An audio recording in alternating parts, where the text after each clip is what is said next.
Welcome to this week's Foundation Friday. I am joined today by Bob Wax, co-president of Kingsbury Wax Bova LLC. Thanks for joining me, Bob. My pleasure. Thanks for having me. Oh, no problem. And today we're talking about Project Education Kenya. So I know you and I briefly spoke about this at, I think it was the executive roundtable in March, but just wanted to share your story and share about the foundation on this format here. So for those people watching, do you mind just kind of giving us a little background on this foundation, Bob? Sure. Project Education Kenya, or PEI as some people know it, was started about 15 years ago to support an amazing high school in Kenya. It's a school with 120 students.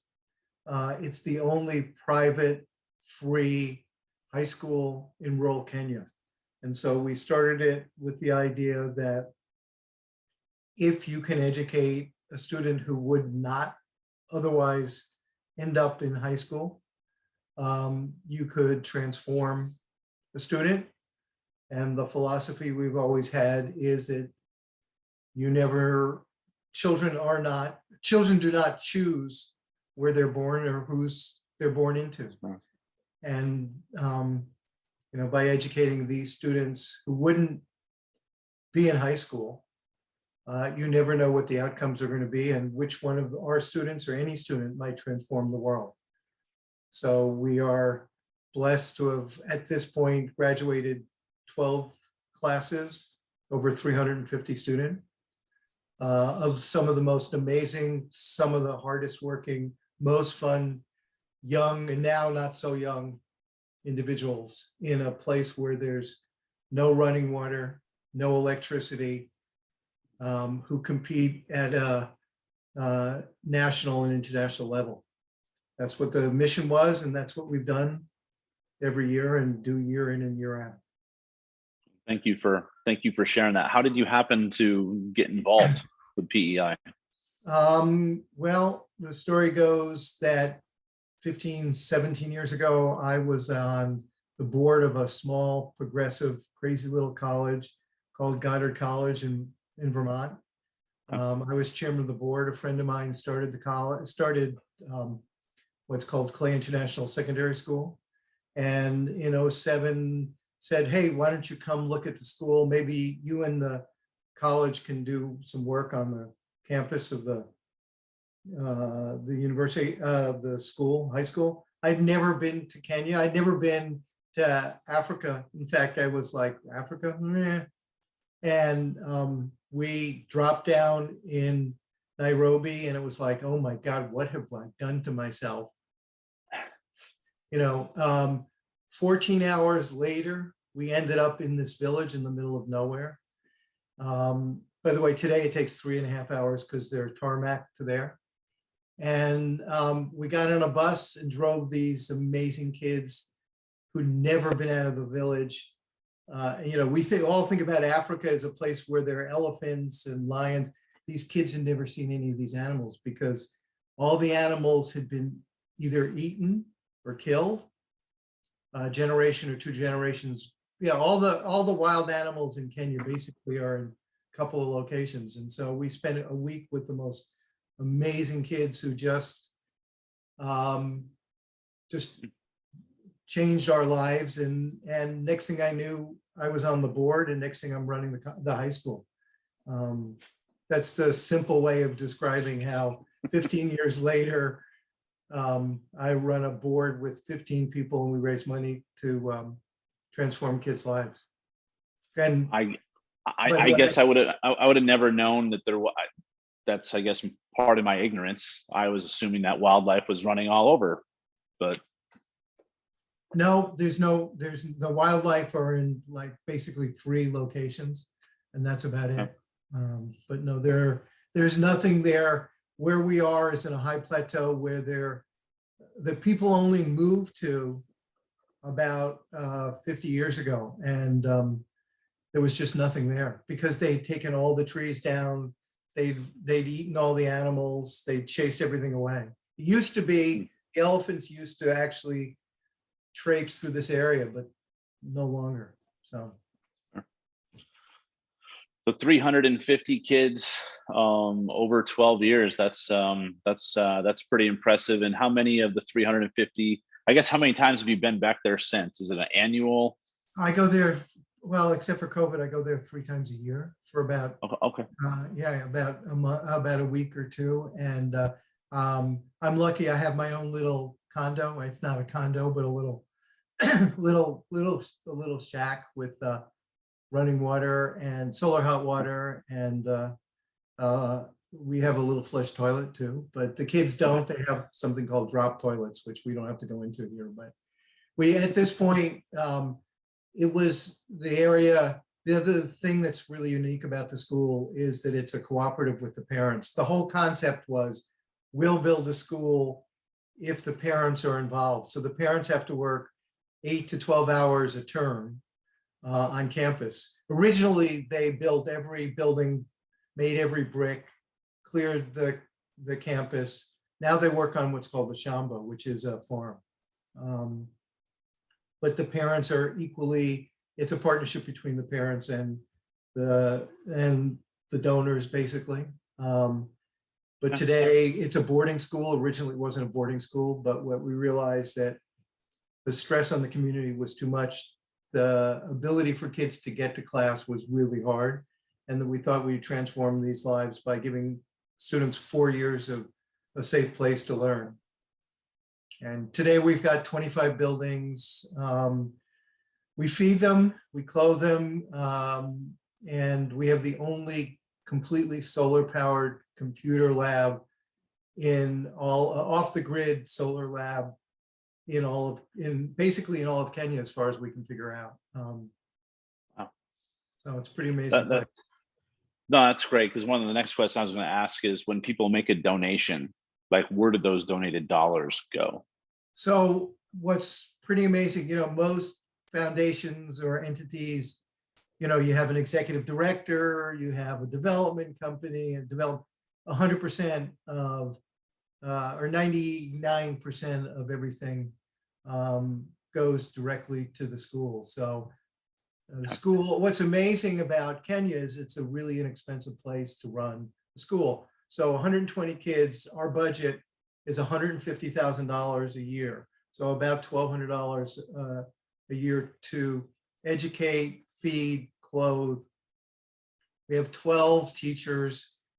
All of that costs about 150. So every dollar we raise goes right to the school to run the whole school. In fact, I was just looking at the budget. So every month we move American dollars. Well, we actually purchase Kenyan shillings and move them over there. And, we spend whatever we spend. I used to not know exactly the number, 1.5 million shillings for the food, and this for the faculty, and this for this, that, and the other thing. So, so every dollar people give goes 100% to the school. Because Thank you for that. The foundation itself is 100% volunteer. All the board members, all the newsletter that gets written, all the fundraising that's get done, that's all done for free. So it's fantastic. That's fantastic, Bob. And then, so the final question I have for you is, when people are watching this, our peers in equipment finance, what can they do to, to make a difference or just create additional awareness for PEI Kenya? Well, money obviously is the most important thing. We love people to come. We know if people have time, just hanging out with the students are amazing. We have guest housing, which is comfortable. It's going to be hot, but we actually have guest housing with running water, flush toilets for housing. We have a little kitchen place. We have somebody to take care of us, and just hanging out with these kids will transform your lives. Will transform if you have every person who's brought somebody from 12 to 25 who gets to see a student whose lives are hard scrabbled. What I haven't said is we take the hardest scrabbled kids, the kids who literally, if I showed you a picture of where they live, they still live in mud huts.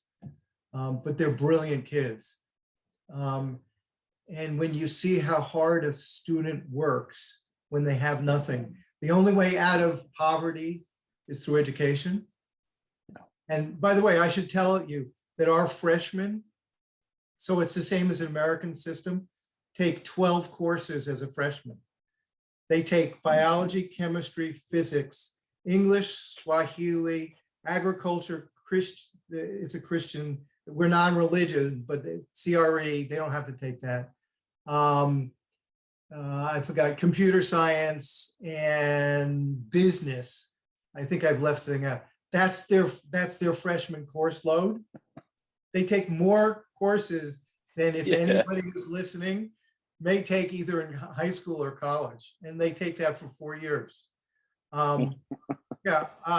It's amazing. But when you see how hard they work, and they're up when the sun, they're up at about 4 o'clock in the morning. They do their personal hygiene. They get ready. They work through the day, and the only reason they go at night is because we turn the lights off at like 10 o'clock. They would study sunrise to sunset 6 days a week. So they're just, they're kids who just, when you see them, you go, how can I not want to be with them? Absolutely. You know?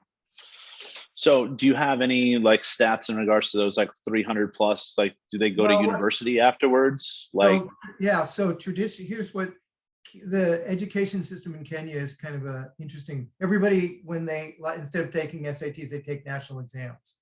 Only 17% of the kids who take the national exam make it to university. It's a tiny percentage of kids. I mean, the good thing is that if you do that, the government pays for it. So they're, unlike the US where you got to pay $150,000 to go to school for every 2 years or 70. It's less expensive, but our statistics are our kids score 4 times the national average. So 60%, 60 to 70% of our kids end up in university. It's pretty amazing. And the vast majority of our kids who go to university end up being teachers, which in Kenya is it's a government job. It's a union job. And so it's great. But we have computer science right now. The number one career is teaching, but we actually have a student who's going to become a surgeon who graduated from our school. We have the number, I don't remember what the number 2 is, but number 3 is computer scientists. So these are kids, if I showed you, who grew up with no electricity and no running water, who are computer scientists. It's like, that's oh crazy. My freaking God. So you asked what, our biggest need right now is, unfortunately, when we built the solar lab, whoever designed it had no idea what we're doing. And so we're trying to raise money. We need about $60,000 to reinstall a computer lab, electricity. We've hired, we have a donor who's solar engineer redesigned the whole system. We have 8 panels, we need 48. So we're like completely. That's a little more. But so I mean that's right now one of our urgent things, because right now we're working with about 8 computers when we have a lab for 30 computers. So got it. Okay. So that's our biggest need. But I invite anybody who would love. It's incredibly safe to be there. You can get there easily. If you have grandchildren or you've got time, come visit us. Your life will never be the same, and you'll go like everybody else. Like, why aren't our kids like this? That's what I can tell you. Excellent, Bob. Well, I appreciate your time today. Thank you for sharing the story on PEI Kenya. And people who are watching this, if you want to know more, there's a website link behind us. It'll be after the video, or feel free to reach out to Bob directly. Yeah, thanks so much.